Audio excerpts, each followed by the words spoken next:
What's up everybody, I'm HoopsandHipHop. So several weeks ago I made a video talking about my hopes for Pokemon Sword and Shield. Admittedly, at that time we didn't know much about the game, but thanks to the recent Sword and Shield Direct, we learned a lot more details about the game and what we can come to expect from it as well. With that said, since we have so many more details about the game now, it's brought about a lot of new potential ideas that would not only be incredible to see, but are also pretty reasonable to expect too. And that's why in today's video I wanted to talk about my 10 new hopes for Sword and Shield. These are all based on information we received in the Direct specifically, and regardless of whether or not they will actually happen, most of them aren't that crazy or unlikely, which just makes the prospect of this game even more exciting. So without any further ado, why don't we go ahead and just get into them. These are my 10 new hopes for Pokemon Sword and Shield.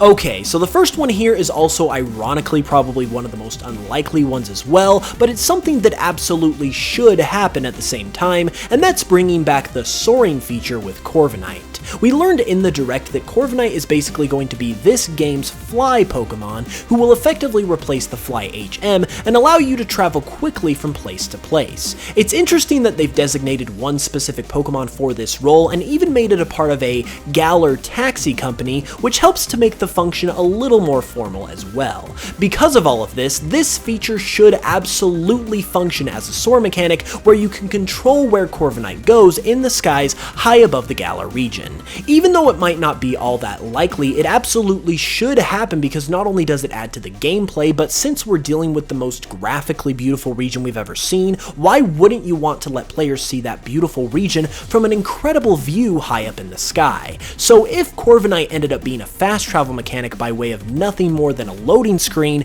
with that in mind, that would definitely be a big missed opportunity to highlight what is going to be the most beautiful Pokemon game we've ever seen.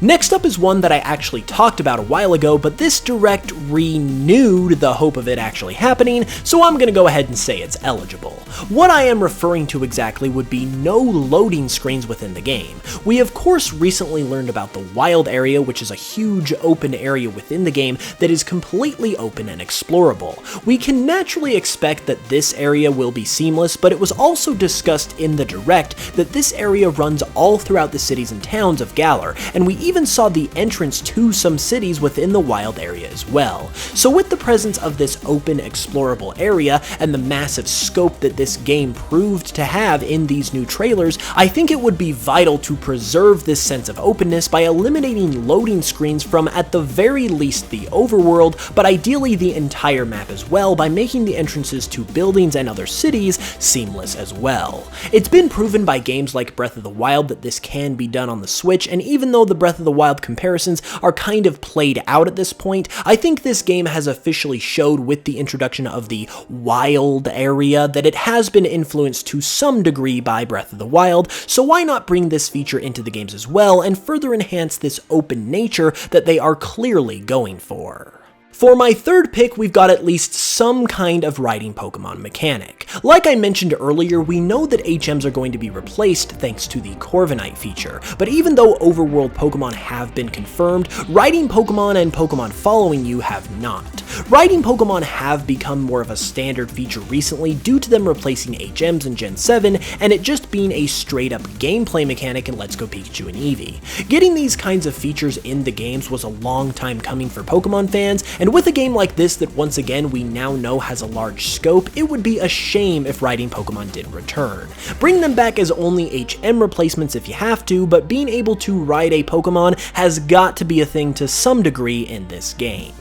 So this next one is one that I actually originally wrote down as a no-brainer that has since been affected by recent events, and that was having every Pokemon being able to be caught in the wild between the two games. This one seems to have been shafted though by the fact that there is apparently no national dex in these games, even though there still seems to be a large amount of available Pokemon. So I will amend my original statement and say that I hope we at least get half of the total Pokedex that is catchable in these games, so roughly probably around 450 when considering the new Galarmons, with, and this might be a stretch but hey why not, the rest of the Pokemon added Pokemon Go style via free updates. With the wild area in these games, it provides the absolute perfect setting to seek out and catch Pokemon, and not having every Pokemon available is kinda disappointing. I'd also like for them to open up the amount of Pokemon that are available after the game is completed to give you some really fun content to look forward to in hunting out a bunch of new Pokemon, but this might have to come in the form of updates if it ever happens thanks to this news. I am confident that the current selection will be good, but hopefully they will amend this and give us the full dex after the game launches.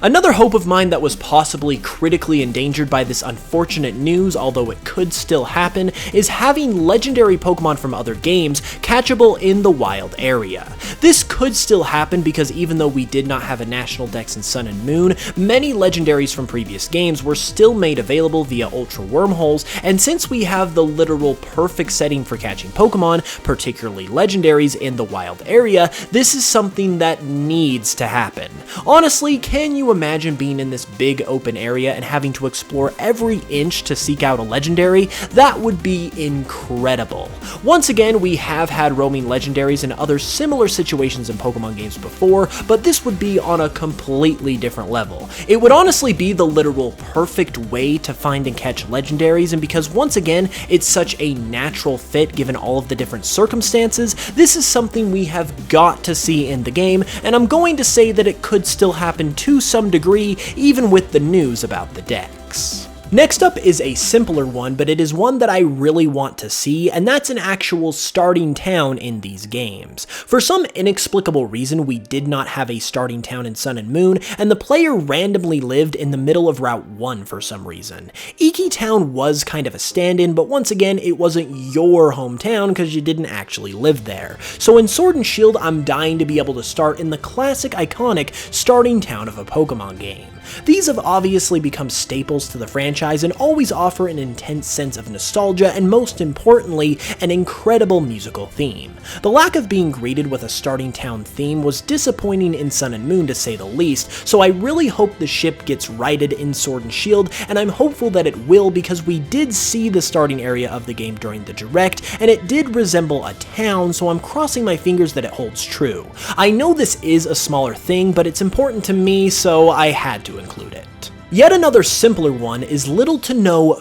filler architecture. Sometimes in the bigger cities of Pokemon, there will be a lot of homes and buildings that you can't actually enter into in order to make the city look bigger than it actually is. But due to the sheer scope and sense of scale that was shown off in the Direct, it truly made the cities of the Galar region look giant, almost as if they were true to life, and with this true to life scale, I really don't want those cities to be hollow, if you will, and look huge on the outside, but not really have the substance on the inside. I want to feel like I can truly explore the cities the way we'll be able to explore the wild area, for instance, because of how big, unique, and distinctive these cities truly look. I feel like they deserve to be fleshed out given how cool they look, so I really hope that they're actually as big as they appear.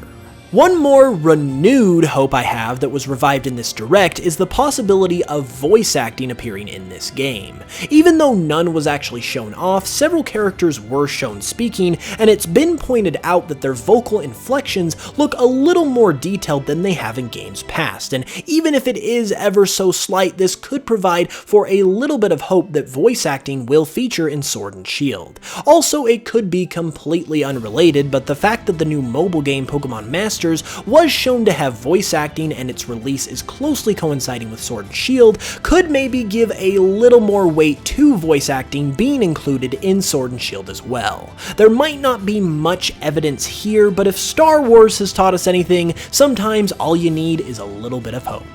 And last but not least, we've got more of a niche pick, and that would be for some sort of customization with the new gym jerseys. It's clear here that they're going for the whole soccer football thing, since that's such a big deal in the UK, but personally, I don't think they look that great. If we're gonna have player customization in the game, I don't want to be forced to wear something that I don't think looks very good, and if the customization is in the rest of the game, then why not have it in this part of the game as well, and allow me to pick a style of jersey jersey, a number, customize my accessories, and so on, and allow for further customization as I continue to beat gyms. This is definitely a personal nitpick for me because I just want my character to be looking fly, if you know what I mean, but nevertheless, it's still something I really want to see.